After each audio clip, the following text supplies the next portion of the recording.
نحمده ونصلي ونسلم على رسوله الكريم اما بعد فاعوذ بالله من الشيطان الرجيم بسم الله الرحمن الرحيم ان اول بيت وضع للناس للذي ببكة مباركا وهدى للعالمين فيه آيات بينات مقام ابراهيم ومن دخله كان آمنا ولله على الناس حج البيت من استطاع اليه سبيلا ومن كفر فان الله غني عن العالمين وقال الله تبارك وتعالى في مقام آخر إن الله وملائكته يصلون على النبي يا أيها الذين آمنوا صلوا عليه وسلموا تسليما اللهم صل على محمد وعلى آل محمد كما صليت على إبراهيم وعلى آل إبراهيم إنك حميد مجيد اللهم بارك على محمد وعلى آل محمد كما باركت على إبراهيم وعلى آل إبراهيم إنك حميد مجيد۔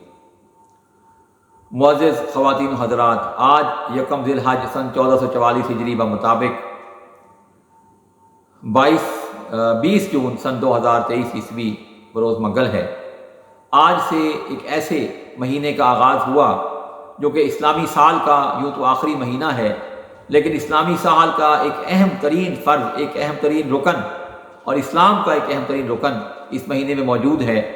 اس مہینے میں بہت ساری چیزیں ہیں، حج، قربانی، عید الاضحیٰ، ساری چیزیں اس مہینے میں موجود ہیں، اور ہم کوشش کریں گے کہ وقتاً فوقتاً ان سب پر تھوڑی تھوڑی بات کریں، تھوڑا تھوڑا اس کا تذکرہ کریں۔ آج پہلا جو اس پہ ہم موضوع جو منتخب کیا ہے وہ حج کا ہے۔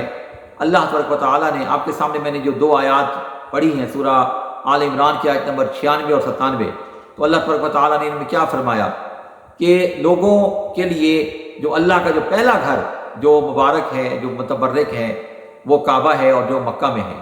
اس کے بعد فرمایا کہ اس میں بہت ساری نشانیاں ہیں واضح، اور بالخصوص ابراہیم کے کھڑے ہونے کی جگہ، اور جو اس گھر میں داخل ہو گیا اس نے امن پا لیا، اور وہ جو اس گھر تک پہنچنے کا استطاعت رکھے، مقدور رکھے، وہ اس گھر کا حج کرے، اس پر اس گھر کا حج فرض کیا گیا، اور جو اسے بے پرواہی کرے تو اللہ اہل عالم سے بے نیاز ہے۔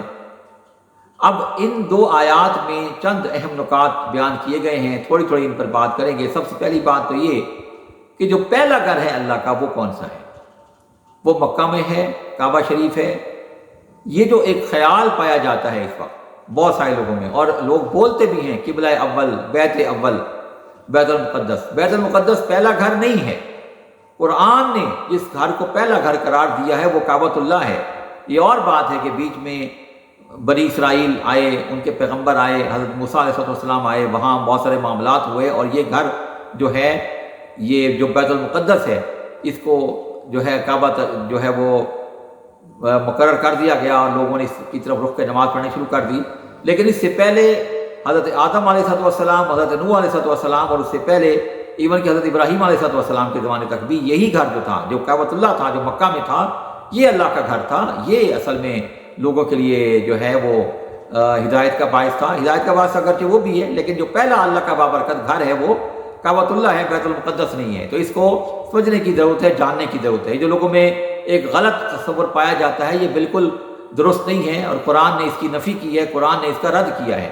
تو پہلا جو گھر ہے اللہ کا وہ کعبۃ اللہ ہے، نہ کہ بیت المقدس ہے۔ یعنی جو متبرک ہے، جس کی طرف رخ کر کے نماز پڑھی گئی سب سے پہلے، اور جو سب سے پہلے جس کو مسجد کا درجہ دیا گیا وہ کعبۃ اللہ ہے، نہ کہ بیت المقدس ہے۔ اس کو سمجھنے کی ضرورت ہے۔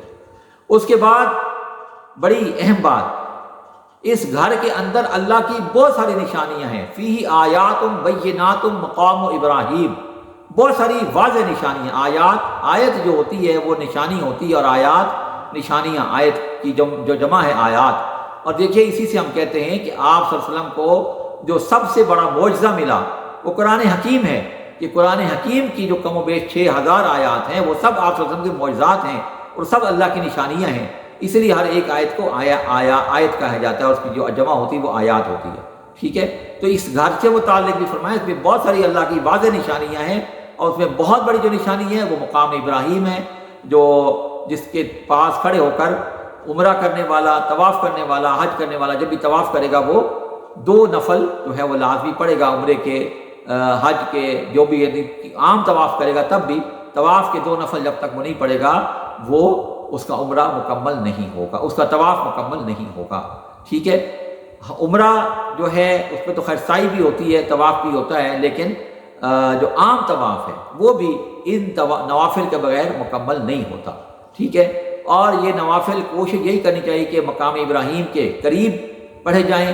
اس وقت بھی کعبہ شریف میں وہ جگہ موجود ہے، باقاعدہ وہ نشان موجود ہے جہاں پر آپ ابراہیم علیہ السلام کے جو ہے پیروں کے نشان موجود ہیں، اس کو شیشے سے بند کر دیا گیا ہے۔ جو حجاج اکرام جاتے ہیں، جو عمرے کے لیے جاتے ہیں، وہ جگہ دیکھتے ہیں اور وہ اس کے قریب پڑھتے ہیں۔ اب حج کے موقع پر، عام موقع پر بعض اوقات بہت رش ہوتا ہے، تو پھر آپ کو جہاں بھی جگہ مل جائے نیت یہی ہو اور قربت جتنی ہو سکے کریں اور وہاں پہ 2 نوافل ادا کریں۔ جب تک یہ نہیں کریں گے آپ کا طواف مکمل نہیں ہوگا۔ ہاں، 1-2 نقطے اس میں سمجھنے کی ضرورت ہے۔ نمبر 1 تو اگر آپ نے صبح کی نماز کے بعد طواف کیا یا نماز عصر کے بعد طواف کیا، آپ پھر طواف کے نفل فوراً نہیں پڑھیں گے۔ صبح کے بعد اگر طواف کیا تو پھر آپ طلوع آفتاب کے 15 منٹ کے بعد آپ طواف کریں گے۔ یعنی جب سورج نکل آئے گا تو اس کے ٹھیک 15 منٹ کے بعد آپ نوافل پڑھیں گے۔ اور اگر نماز عصر کے بعد طواف کیا تو پھر آپ نماز مغرب سے پہلے کوشش کریں، اس لیے وہاں پہ موقع دیا جاتا ہے۔ جب نماز مغرب کے لیے اذان ہو جاتی تو تقریباً 2 سے 3-4 منٹ کا وقفہ کیا جاتا ہے تاکہ جن جن لوگوں نے طواف کے نفل پڑھنے وہ نفل پڑھ لیں، اس کے بعد نماز مغرب کھڑی کی جاتی ہے۔ تو وہ طواف کے نفل سورج کے غروب ہونے کے بعد پڑھیں گے، فوراً نہیں پڑھیں گے، اس کو سمجھنے کی ضرورت ہے۔ اس کے بعد لوگوں پر جو ارشاد فرمایا قرآن میں، لوگوں پر اللہ کے گھر کے حج کو فرض کر دیا گیا، لازم کر دیا گیا، لیکن کن پر؟ جو وہاں تک پہنچنے کا مقدور رکھے، جو وہاں تک پہنچنے کی استطاعت رکھتا ہو، ٹھیک ہے؟ اور یہ بھی یاد رکھنے کی بات ہے کہ اس استطاعت میں صرف وہاں تک پہنچنے کی استطاعت نہیں ہے، بلکہ آپ کے اگر بیوی بچے ہیں، اہل خانہ ہیں، تو اتنی ہی رقم ہونی چاہیے کہ آپ ان کو بھی دے کر آئیں، نہ کہ ایسا ہو کہ آپ تو حج پر چل پڑیں اور پیچھے جو ہے وہ بیچارے بھیک مانگ رہے ہوں یا ان کے پاس فاقے ہوں، کھانے کے پیسے بھی نہ ہوں۔ تو یہ نہیں کرنا، بلکہ اپنے اہل و عیال کو بھی، گھر والوں کو بھی اتنا دے کے آئیں کہ وہ اپنا پورا کام چلا سکیں، خرچ کر سکیں، اور آپ کے پاس سفر کا خرچ بھی ہو، رہنے کا خرچ بھی ہو۔ اب کیا ہوتا ہے، بعض اوقات لوگ گھر والوں کو دے کر نہیں آتے۔ اچھا، دوسری طرف کبھی کیا ہوتا ہے، لوگ بہت کم پیسے لے کر تو خیر یہ رواج تھوڑا کم ہو گیا، سرکاری سسٹم آ گیا، ورنہ وہاں پہنچ کر لوگ پھر بھیک مانگ رہے ہوتے تھے، کھانے کے پیسے نہیں ہوتے تھے۔ تو ایسا نہیں کرنا۔